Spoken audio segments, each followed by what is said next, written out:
देख बेईमान ला, चैन थारी में खाते वही में छेदा करा थे। अरे यार मैं तो पूरा थारी ला अपन घर में लेके जुगाड़ में हूँ।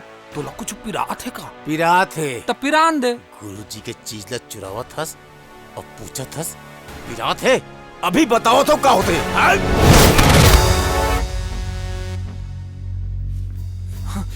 साले हो मुला मारे बरा है, पकड़ के बताओ मुला। अरे पकड़, अरे अरे अरे पकड़ो पकड़ो पकड़ो पकड़ो पकड़ो ना, पकड़ो ना बे यार, पकड़ो। आओ ना बीचू, आ बेटा, आ यार। झूला के झूल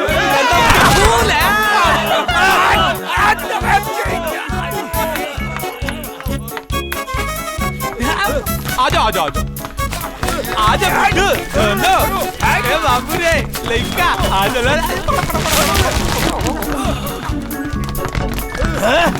अबे तुमन ऐसे पासू दौड़ू तो कहाँ पकड़ाई? फेर के पकड़ो।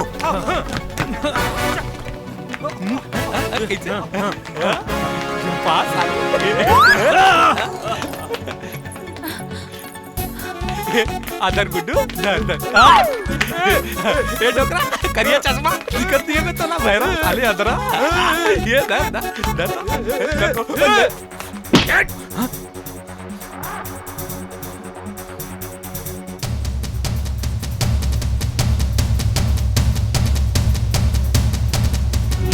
नहीं नहीं नहीं नहीं मारो नहीं।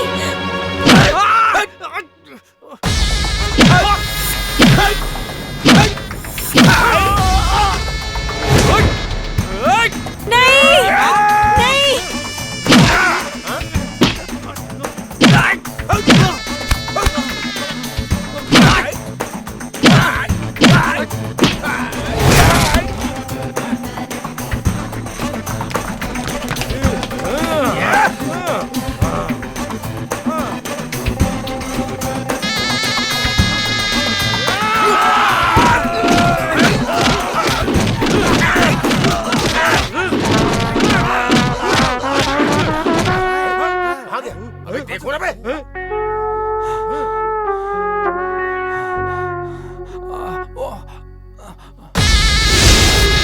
कैसे रे चुपथस?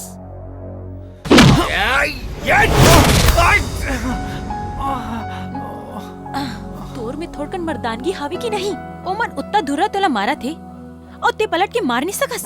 तो मैं उमल्ला मारे पर हाथ जैसे उठाते रहूं तही मना कर देते रहे उमल्ला झन मार के मैं ओमल्ला बोल रही हूँ कि तोला झन मारे कह के।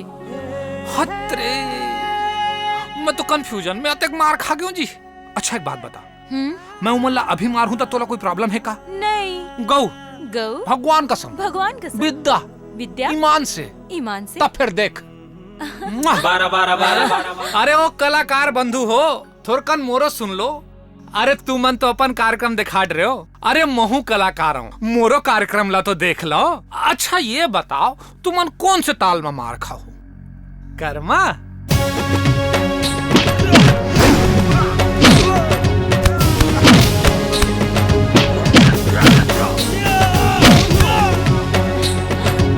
अब बिहाव गीत के पास।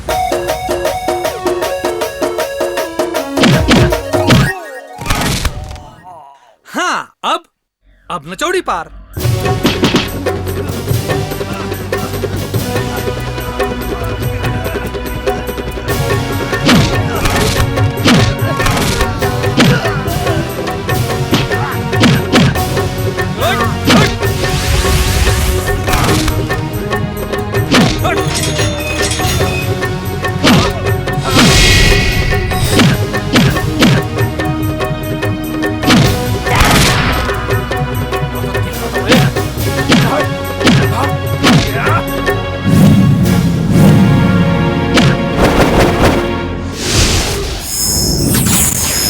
पंथी के ताल।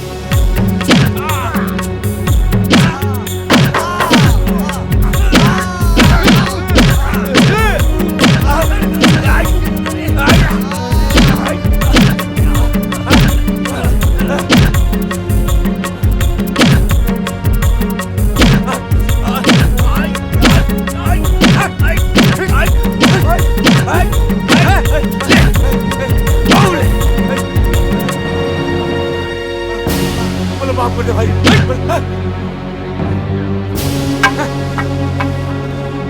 बहुत बारिश रे।